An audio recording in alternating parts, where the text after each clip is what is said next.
E hoje o assunto é para todo mundo, viu? Como é que andam as suas finanças, hein? Tá enrolado para pagar as contas no fim do mês, o cartão de crédito? É sobre isso que a gente vai falar hoje e trazendo um dado preocupante. Sabe por quê? O número de jovens endividados aqui no Espírito Santo não para de crescer. De acordo com um levantamento recente, pessoal, quase metade dos consumidores entre 18 e 29 anos admite não ter controle sobre o próprio dinheiro. Especialistas e empresários já até alertam: o problema afeta o mercado de trabalho e o padrão de consumo. O que será que está acontecendo com os jovens, hein? Por que tantos jovens capixabas estão sem controle financeiro, estão já endividados tão cedo? Vamos entender os motivos e se existe saída, quais os caminhos para mudar esse cenário?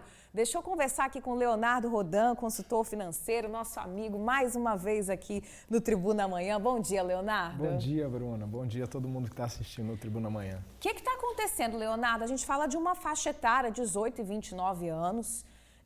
Tem gente nessa idade que já está procurando casa própria, tem gente que quer comprar o primeiro carro, o primeiro apartamento, mas muitos jovens não estão conseguindo nem pagar o próprio cartão de crédito no fim de mês. Por que isso? Infelizmente, Bruna, muita gente hoje está sendo envolvida pelo consumo, né? A gente hoje tem as redes sociais que estão empurrando a gente para consumir cada vez mais e o jovem não está fora disso. O jovem está aí para poder curtir a vida, ele quer hoje, o jovem dessa geração Z que a gente chama, né? Ele quer curtir a vida, ele quer curtir o hoje, ele não está pensando muito no amanhã. E esse aqui é um dos problemas. Exatamente. O problema não é consumir, o problema é que a gente não tá habituado. Quando a gente é jovem, não aprende muitas coisas para poder entender como consumir, né? A gente aprende na escola, geralmente eu falo isso, a gente aprende na escola matemática, a gente não aprende educação financeira. Então, por isso que é difícil hoje para o jovem, ele às vezes entrar no mercado de trabalho, ter o primeiro salário e depois disso ele passa a consumir sem ter noção de como o prejuízo do consumo excessivo pode dar para ele num futuro muito próximo. Cartão de crédito para essa geração também é um grande problema ou esse consumo aí mais imediato, a geração do Pix, que vai passando aí Pix direto? Não é só o grande problema, como é o principal problema. O cartão de crédito, a gente sabe que no Brasil as taxas de juros do cartão de crédito são as maiores que nós temos, né? E infelizmente hoje o crédito está muito fácil, né? Hoje qualquer jovem entra num aplicativo de banco desse, banco digital, e daqui a pouco ele já tá sendo ofertado a ele um cartão de crédito, um empréstimo pessoal, e isso vai dando ao jovem aquela possibilidade do consumo ainda daquele dinheiro que não é dele, né? Porque, na verdade, o cartão de crédito é um crédito que está sendo liberado, o empréstimo pessoal é um valor que está sendo liberado pelo banco para você, mas esse dinheiro não é seu, o dinheiro é do banco, é da empresa financeira, e que se você não tiver cuidado, você vai utilizar esse dinheiro sem estar realmente sabendo como estão as suas finanças, quanto você está ganhando, para você saber se realmente você pode usar esse dinheiro de acordo com a sua renda que você está recebendo. E olha, Leonardo, você que está em casa também, a gente tem um exemplo desse endividamento na prática. Um amigo do Tribuna Amanhã, que preferiu, claro, não se identificar, ele está tentando reorganizar as contas ainda, depois de passar por um período de descontrole financeiro, né? Essa questão do descontrole, de querer comprar as coisas ali de imediato. Ele chegou a dever R$20 mil. Vamos ver o relato dele, roda aí. Eu endividei bastante desde a época da pandemia por conta de cartão de crédito. Na pandemia eu tinha uma pequena empresa que quando estourou o lockdown tive alguns problemas financeiros e comecei a usar do cartão de crédito para poder pagar as contas, inclusive condomínio, aluguel, IPTU, contas assim, eu colocava tudo no cartão de crédito e comecei a me endividar porque eu estava pagando apenas fazendo o pagamento mínimo do cartão, foi virando uma bola de neve, cheguei a me endividar no valor de aproximadamente R$20 mil. Já cheguei a pegar dinheiro emprestado com minha mãe, cheguei a pegar dinheiro emprestado com familiares e muitas das vezes o mês não fechava, então a dívida sempre eu ia empurrando. Acabou que agora nesse ano de 2025 as coisas começaram a melhorar, estou mais otimista, acredito muito que 2026 vai ser melhor, onde eu consiga estar resolvendo esse problema do cartão de crédito que eu estou empurrando até hoje. Pois é, obrigada aí pelo depoimento, meu amigo. A dívida do cartão de crédito, a dívida no geral, ela é a longo prazo, é isso que as pessoas não entendem, né? Viu? Ele falando, fui jogando para frente, está endividado agora, mas quando você vai ver, nos próximos anos, você está com as parcelas ali para pagar, né? É exatamente porque geralmente a parcela ela começa pequena e os juros, e aí infelizmente a pessoa que prestou o depoimento ali, ela falou que ela caiu numa bola de neve porque ela só foi pagando o mínimo do cartão. Nossa, né? isso é perigoso, e né, Leonardo? É demais, porque aí na época que ele entrou, inclusive, nesse endividamento, era juros sobre juros. Hoje ainda tem um estancamento do crédito rotativo, né? Mas na época não se tinha. Então você vai entrando realmente nessa bola de neve. E aí a dívida só foi aumentando até chegar nesse limite que a pessoa falou de R$20 mil, né? É uma realidade ainda muito grande para muitos brasileiros, muito capixaba está sofrendo com isso e os jovens também estão passando por isso. Então, a primeira coisa que a pessoa tem que perceber é que realmente ela está endividada, ela tem que assumir a dívida. Verdade. Porque muita gente, ela às vezes nega que ela está endividada, né? Ela fala, ou então deixa para depois, ou não deixa, uma hora eu vou cuidar disso. E esse uma hora vai cuidar, o tempo vai ajudando mais as taxas de juros a aumentar. Né? Então, o que a gente tem que fazer? A gente tem que pensar que a gente tem que realmente estancar esse problema e, primeira coisa também, parar de fazer dívida. Para de consumir. Para de consumir durante um tempo. Black Friday está aí, quem está com dívida não compra na Black Friday. Exatamente, porque mesmo que seja tentador, é um valorzinho pequeno, uma parcelinha pequena, não vale a pena, gente, porque você vai continuar sendo endividado. Então, não adianta a gente querer apagar um incêndio jogando mais gasolina, tá? Então, o que a gente tem que fazer? É literalmente se conscientizar da dívida, anota todas essas dívidas, vê as taxas de juros, entenda como é que funciona esse crédito que você recebeu, que está te deixando endividado. Então é importante que você tenha noção disso e, principalmente, negocie essa dívida, porque hoje em dia a gente tem muitos feirões, né? Você falou sobre a questão dos feirões, daqui a pouco a gente vai entrar falando sobre isso também. Então é importante você ter noção da sua dívida, o quanto isso está prejudicando a sua finança, somar aquilo que você recebe e efetivamente aquilo que você pode pagar. E, infelizmente, muita gente tem deixado de comer e ter como pagar as contas essenciais porque ela está nesse endividamento e está sofrendo muito por isso, principalmente na saúde psicológica. É verdade, isso tem consequências, né, para a vida inteira. Feirão de renegociação de dívida é uma boa opção para essa pessoa que está assistindo a gente, que está aí endividado? Hoje em dia é uma das melhores opções, Bruna, porque além de ter o feirão onde eles entenderem todas as suas dívidas, você também passa a saber quanto você tem para poder gastar e o quanto isso vai favorecer, o quanto aquela negociação vai favorecer a sua renda, né? Porque a partir do motivo, a partir da situação em que você percebe, sabe o quanto você pode ter de despesa, isso fica mais fácil para você entender como é que vão ser os próximos meses. E aí você começa a ter noção de quando você vai efetivamente se liberar dessa dívida, né? E aí primeiro a gente tem que realmente somar todas as despesas, todas as dívidas que você tem, procurar um feirão para negociar todas as despesas. E começa, uma dica bacana, começa pela que tem a maior taxa de juros, tá? Porque é essa que provavelmente vai virar uma bola de neve maior e é essa que vai te prejudicar muito mais do que as outras menores. Bom, Leonardo falou que o feirão de renegociação é uma boa opção. Bora para um, então? Sim, vamos lá? vamos lá. Ao vivo, tá rolando aqui em Vitória um mutirão de negociação de dívidas. Eric já tá por lá. Bom dia para você, Eric. Leonardo, Eric, quem tá em casa, para a gente ter uma noção. Desde segunda-feira, né, Eric? Quando começou o mutirão, quase 300 atendimentos foram realizados. Cerca de 50% desses atendimentos resultaram em acordo. Ó, que coisa boa, mas é muita gente que está procurando esse feirão, né, Eric? Muita gente endividada que não deu conta das contas aí no fim do mês, né? Bom dia para você, meu amigo. Bom dia, Bruna Maria. Bom dia para os convidados no estúdio e também para todo mundo que está ligado no Tribuna Manhã desta quarta-feira. Isso que você falou, tá todo mundo com a corda no pescoço, não tá fácil mesmo.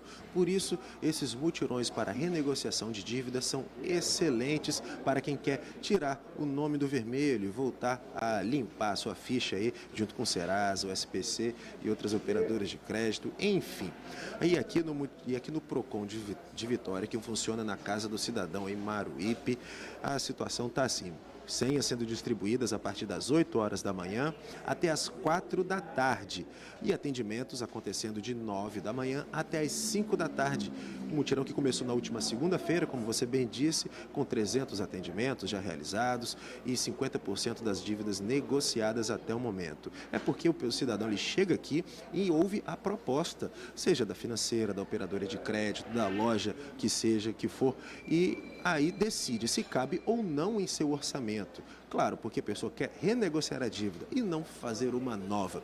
Então, para ter acesso a esse mutirão, basta vir aqui com o documento de identificação, o RG e o CPF, preferencialmente, porque a partir do CPF, os funcionários que estão aqui para atender conseguem localizar, identificar quais são as dívidas que estão em seu nome. Mas se tiver um documento, um e-mail, uma conversa de aplicativos de mensagem com os credores, também ajuda, basta trazer. Aí serão apresentadas as condições para você parcelar e renegociar sua dívida e, enfim, conseguir tirar a corda do pescoço. A gente sabe que não está fácil. A gente viu aí 47% da geração Z, 47% das pessoas endividadas, segundo o SPC e a Câmara Nacional de Dirigentes Lojistas, apontam que são da geração G, né?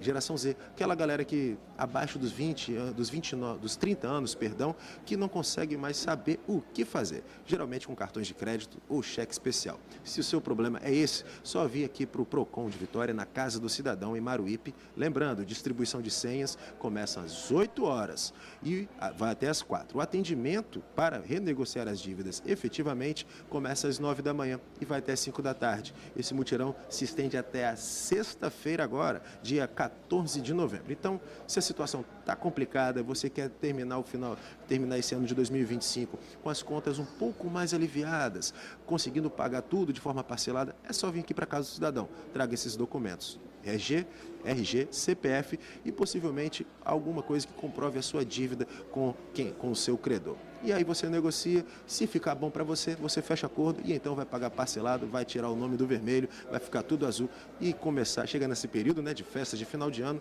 todo mundo quer estar com a consciência tranquila. Imagino que essa seja a situação de muitas pessoas. Então devolvo para você, Bruna Maria, no estúdio do Tribuna Amanhã. E é isso, Casa do Cidadão, até sexta-feira, às 5 horas da tarde, renegociação de dívidas. Obrigada, Érica. A gente está vendo ali tudo preparado, né? As senhas já começaram a ser distribuídas, os atendimentos vão começar daqui a pouquinho, 10 minutinhos, 9 horas da manhã. E é uma oportunidade muito interessante para quem tem esse problema, quer fechar o ano ali mais tranquilo. Eric, obrigada pelas informações. Leonardo, quando a gente vê esses feirões, assim, sabe o que me passa na cabeça? A gente estava até conversando aqui agora. Muita gente que assume a dívida e fala assim, não, tranquilo, em 5 anos vai caducar.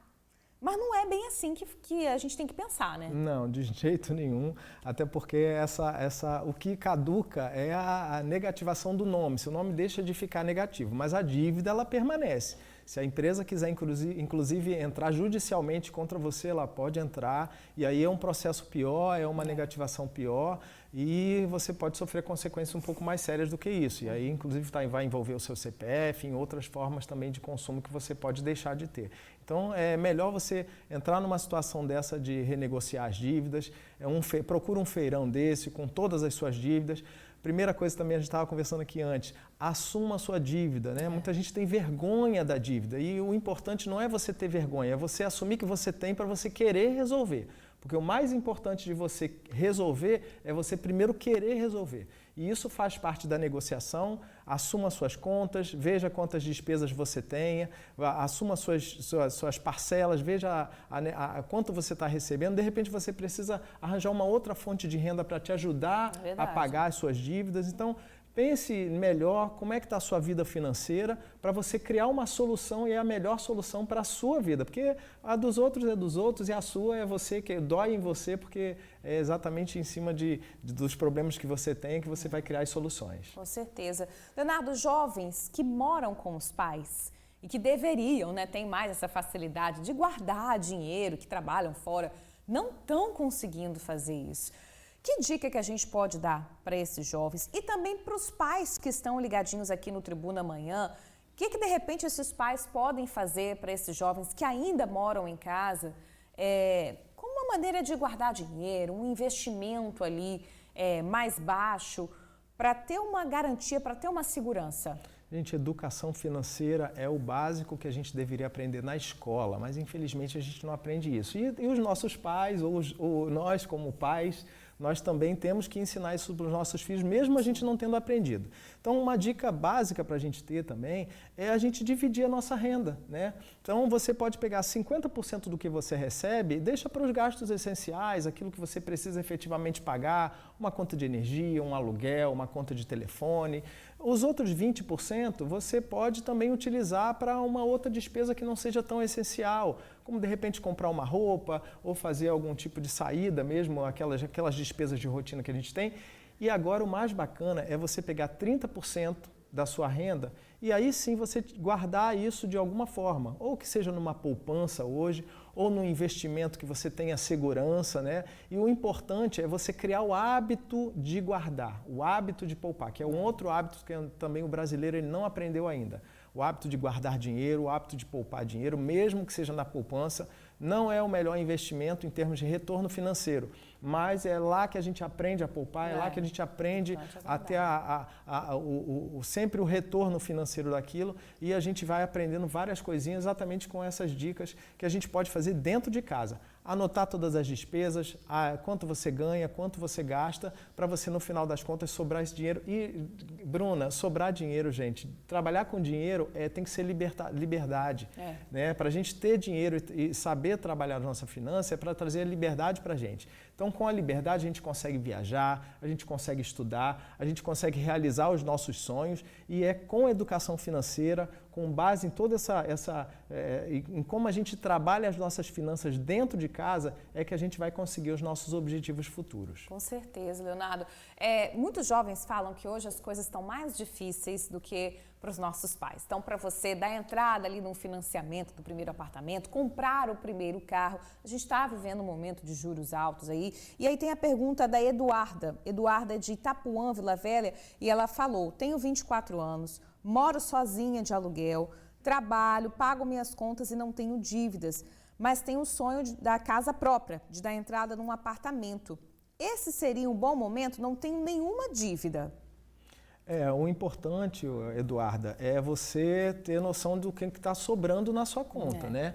Então é importante que você tenha, se você trabalhar essa tabelinha nesse formato de guardar 30%, quanto é 30% hoje do que você ganha, né? E aí você também, qual é o valor do imóvel que você quer conquistar? Muita gente hoje entra nessa situação de adquirir um imóvel com base na parcela do imóvel. Você né? vê a parcela ali, opa, você essa vê às vezes mim. Uma parcela que cabe, é uma parcela que é pequenininha, cabe no meu orçamento, mas não é só isso que é um investimento de um financiamento de imóvel. Às vezes você tem intermediárias, você tem o valor da entrega das chaves se você comprar numa planta, ou você tem um tipo de financiamento que ao longo do tempo você vai ter que pagar algum valor a mais relacionado àquilo. Então você tem que saber, conhecer como vai ser essa linha de financiamento para saber se essa linha vai caber no seu orçamento futuro, porque hoje ele pode até caber, mas com relação às taxas de juros, às vezes até a parcela ela vai aumentando,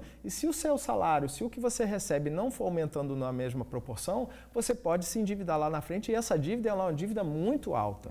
Infelizmente, dívidas de imóveis, dívida de veículo, financiamentos, são valores muito altos. Então, se a gente não se preparar e não se estruturar, não só no presente, mas como no futuro também, a gente pode se enrolar lá na frente. Então, veja quanto você recebe hoje, Bruna, vê se realmente cabe isso no seu orçamento e estude esse financiamento que você quer fazer, principalmente as taxas de juros ou outras intermediárias que vão ser cobradas lá na frente. Essa impressão que os jovens têm de que está mais difícil agora, é uma impressão verdadeira, assim? A gente pode dizer que está mais difícil agora mesmo ou é o hábito de consumo mesmo que precisa mudar?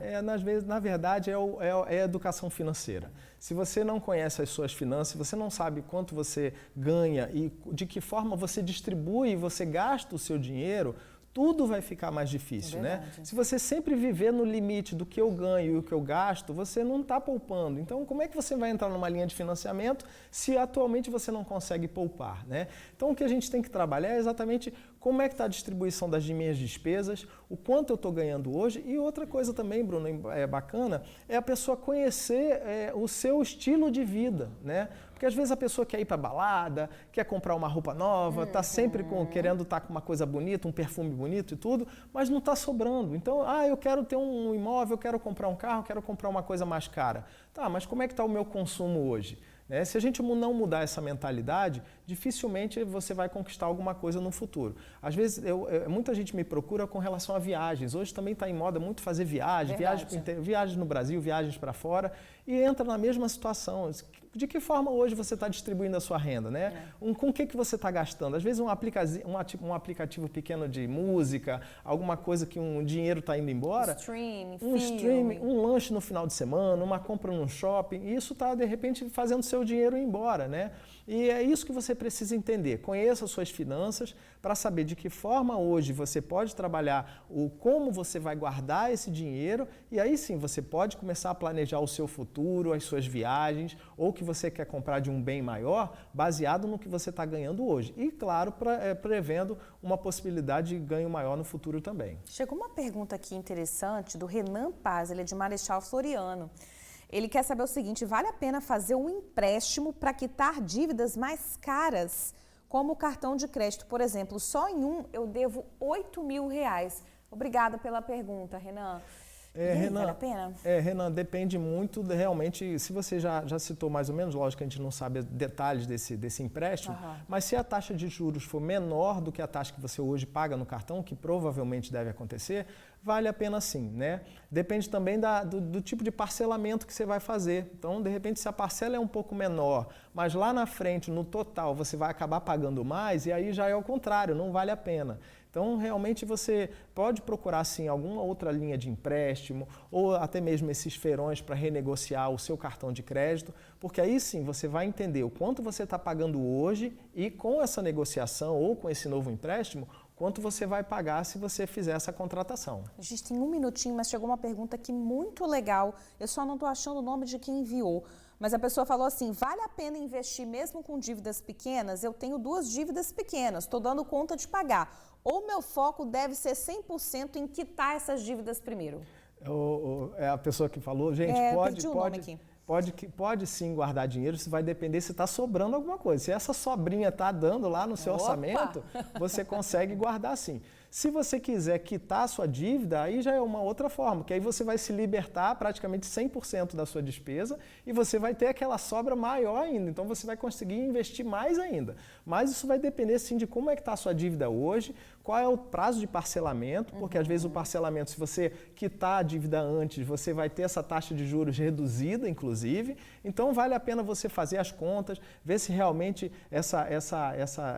quitar essa despesa hoje vale mais a pena do que manter ela durante pelo menos um tempo e ter uma sobrinha para poder guardar esse dinheiro. Isso é tudo, né? Leonardo, obrigada. Dicas valiosas, viu? Para pais, filhos, jovens, todas as idades que estão acompanhando o Tribuna Amanhã. Obrigada, viu, meu amigo? De nada, estou aqui à disposição sempre. Obrigado, bom dia a todos. Valeu, Leonardo.